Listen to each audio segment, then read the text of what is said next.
Once your footy club's gone, it'll never come back. Footy clubs are always followed by schools, your local shop, pubs, townspeople, the whole lot would go. And then you've just got nothing. The town slowly dies until there's just a ghost town left.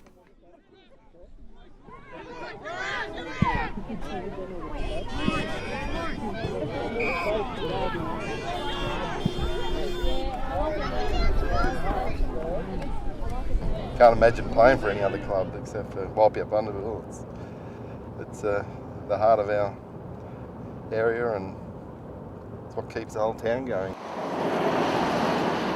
1948 was the last time anyone came from the outside in to buy land around this area. So we just don't get any families coming in. Survival at any footy club, it still revolves around numbers.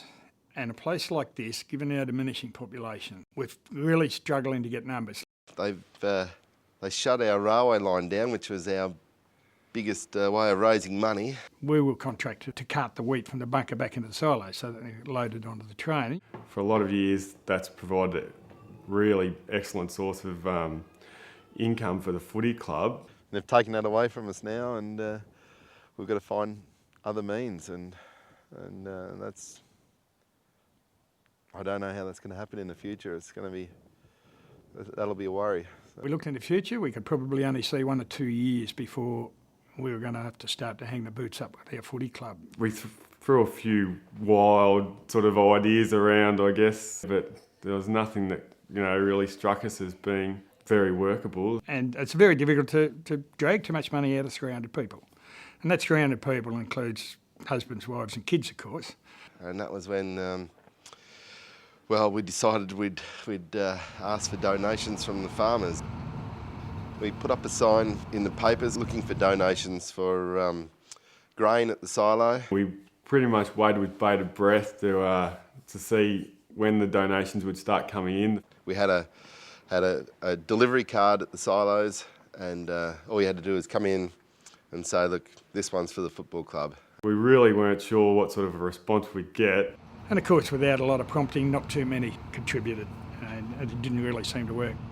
So those at B got together and said, well, why don't we just jump in the truck, go out around some of the farms, pull into their header and say, how about just turning that auger on for 10 or 15 seconds? A few people started making some donations, and the rumours went around that people were donating for the football club. And all of a sudden it started to add up. The word got around that, we've had this amount of tonne donated today. The whole episode just really snowballed right throughout the town.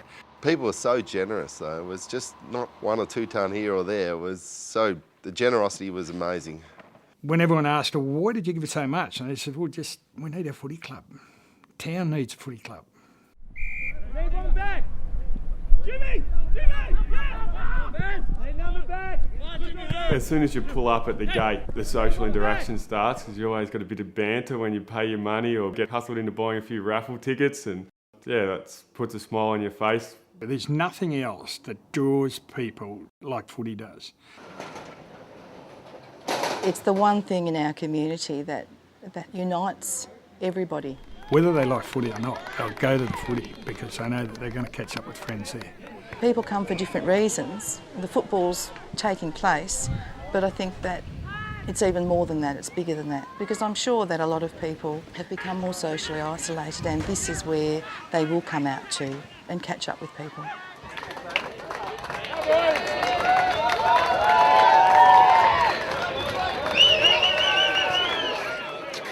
Everybody's struggling in rural communities, and we're no different, and we want to keep this going for as long as we possibly can, fighting tooth and nail.